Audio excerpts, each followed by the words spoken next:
Cheers, Boopy. Hello, and welcome to a very special edition of Halloweek, where I wasn't going to be able to stream this night, so I scrambled and decided to make a couple random videos. One of them being me making cookies. That may or may not turn out actually to be good at all.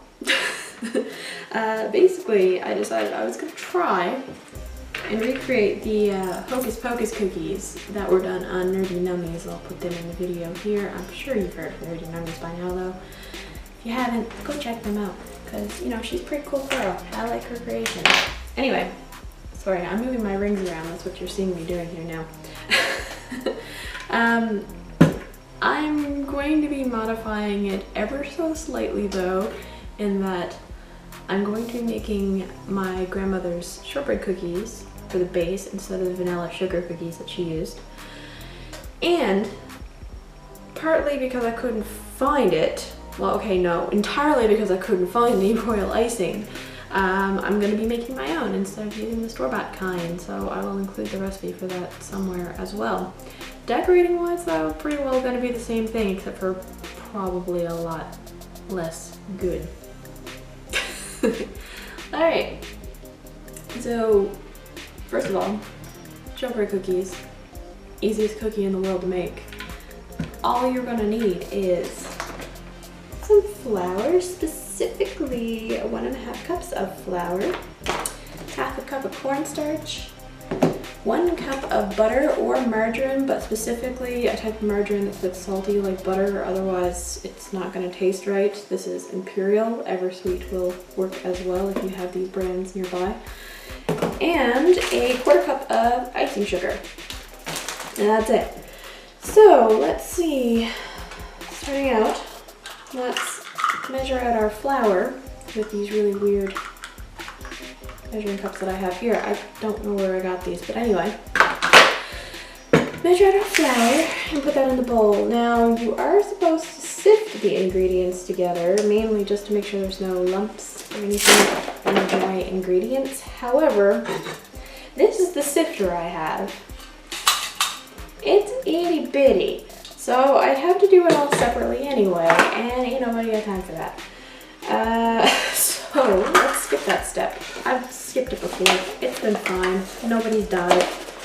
So let's see. That's 1.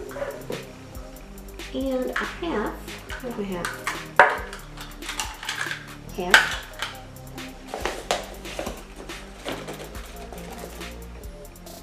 That's our flour. Next is 1/2 cup of cornstarch. Yep. Don't spill it everywhere like I just did. Preferably, you know, spooning it into the cup would probably be the safer thing to do here. But hey, I'm gonna go ham. This is kind of working out alright. Yeah, see, it's fine. Totally fine. 1/2 cup cornstarch right there. A little extra that's on my hand. What else? Icing sugar. Icing sugar. Now actually, her recipe calls for 1/2 cup of icing sugar, but I am going to use a 1/4 cup, partially because I don't want my cookies to be too sweet since they're going to be decorated with icing, and also because I don't want them to be too dry, and I don't want to have to add a bunch of extra butter that I don't really need to make them not dry. Anyway, icing sugar. I knew I had some scissors somewhere. Let's cut this open. I'm going to put this in a proper container later so I don't spill it everywhere. Who am I kidding? I'm going to spill it everywhere. I'm terrible at making messes when I'm baking. I'm also terrible at doing cooking videos, so I'm not showing you anything of what I'm doing, but I'm sure you guys know how to measure by now. That, and I'm also probably not doing it 100% correctly because I'm not leveling any of this off like you're supposed to with a butter knife. Whatever. Alright, and so now we got that. I'm going to give it a quick stir just to mix it all together. Our dry ingredients. Now we just gotta add our butter. And oh my god, I've got such a mess from flour, cornstarch earlier. Alright, messes are allowed to happen. So, we need 1 cup of this. Now, if I had the slightly smaller container, you could usually divide it up into 4 sections and know that about half of it was 1 cup.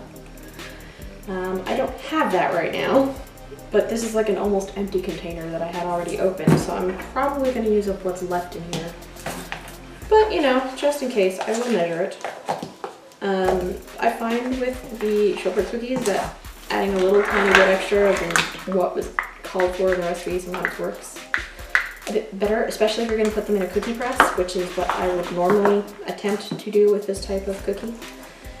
It's perfect to find, roll out, and cut into shapes as well, though. Something about using a cookie press, you just feel so fancy, though.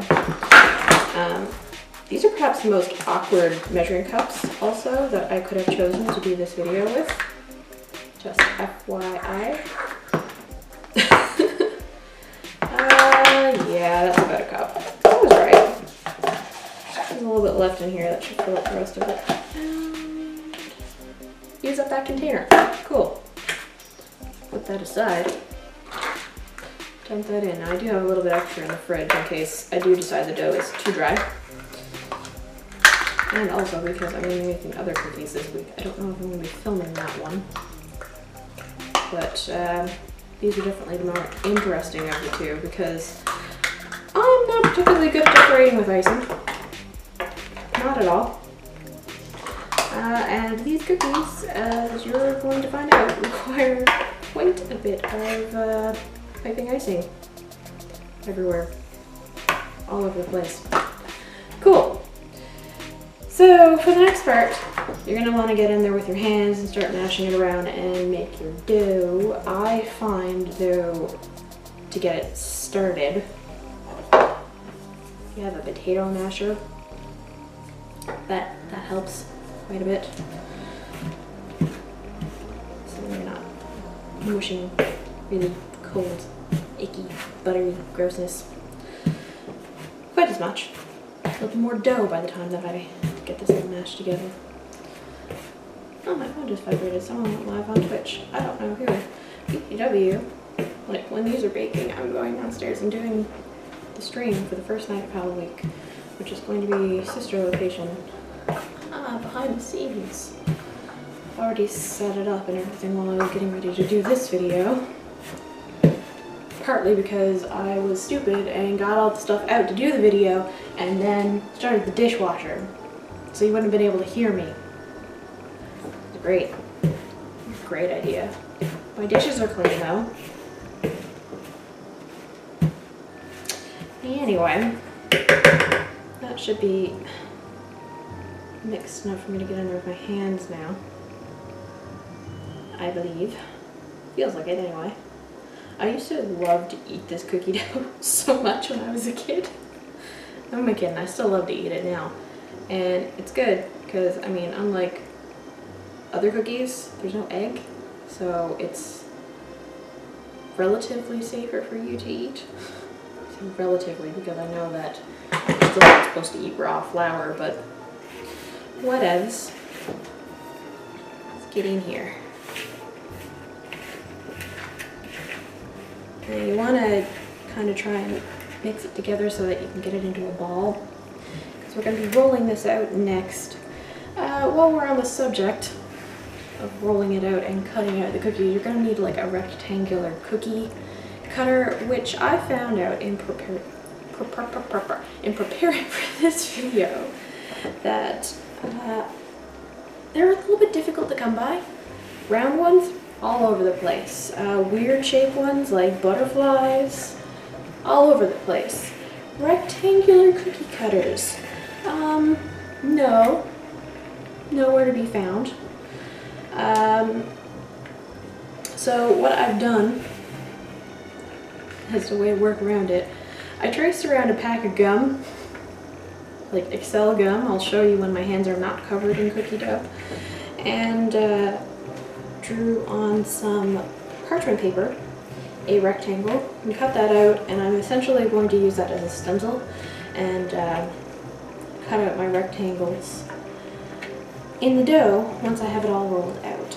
And just so you can see now, because it's pretty well done, this is what we were going for. Yay! My fingers would probably not be this sticky if I, put flour on them, but meh. Oh well.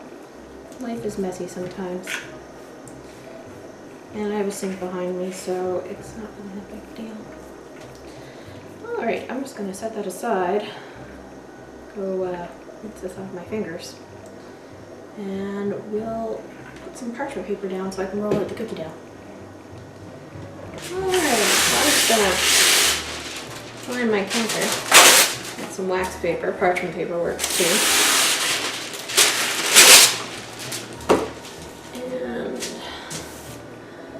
That'll keep the dough from sticking to it. And then we'll sprinkle a little bit of flour on top. And a little bit of hope. Come on. A little bit. There we go. That'll do. So we can roll out the dough. Now, I have a rolling pin that I thought I took out. However, apparently, I did not. Because I am not as prepared for this video as you would think. Alright, put our dough here. Look at that. And take it out. Alright, let's roll out our dough. And the reason I'm doing this way is just because I won't get the rolling pin dirty.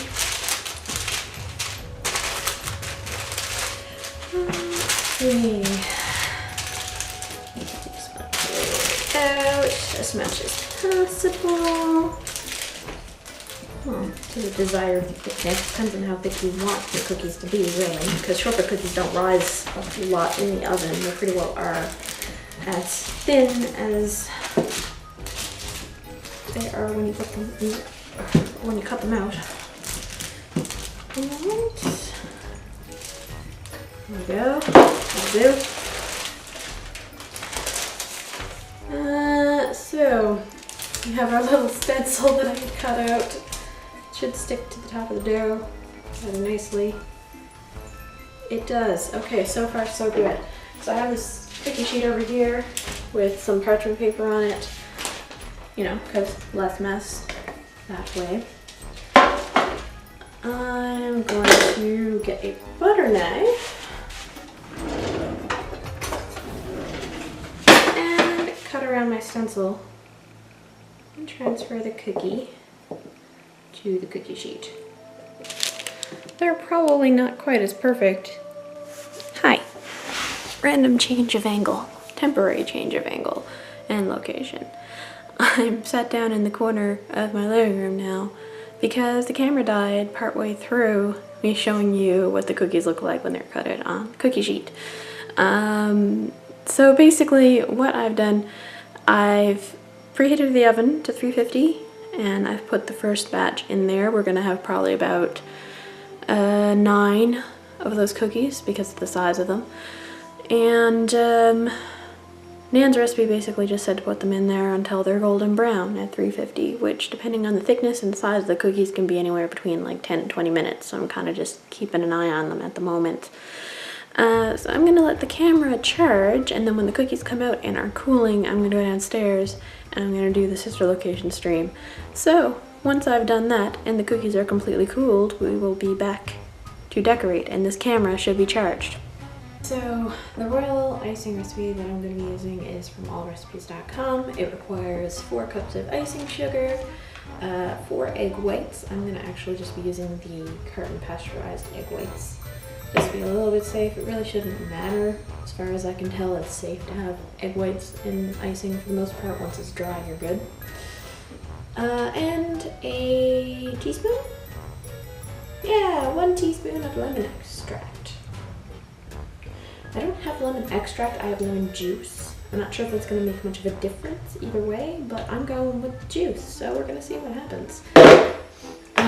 for the cookies, we're gonna need a whole bunch of brown icing, a little bit of gray icing for some detail, and then also, well, Nerdy Nummies used white M&Ms to create the eye.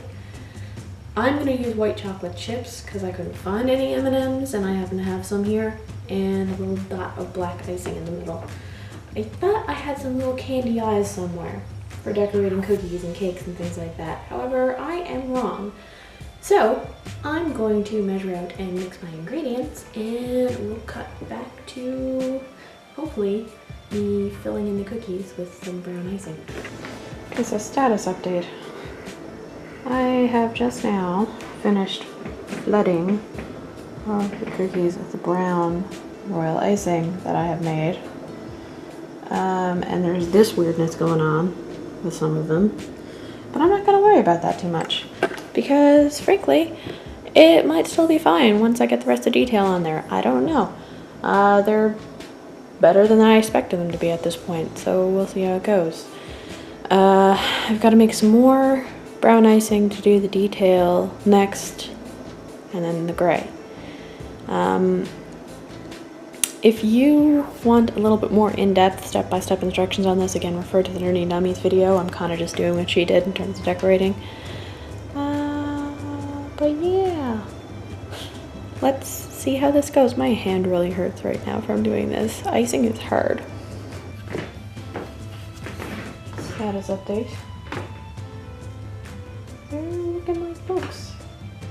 I'm actually quite impressed. The only thing that kind of sucks is right now my gray icing is very black, but I'm gonna make do. Finished! Woo! It actually turned out okay, and not totally horrible like I thought it was going to. So I hope you've enjoyed my attempt at making spell bookies for tonight's Halloweek episode. Should be resuming streaming on Saturday.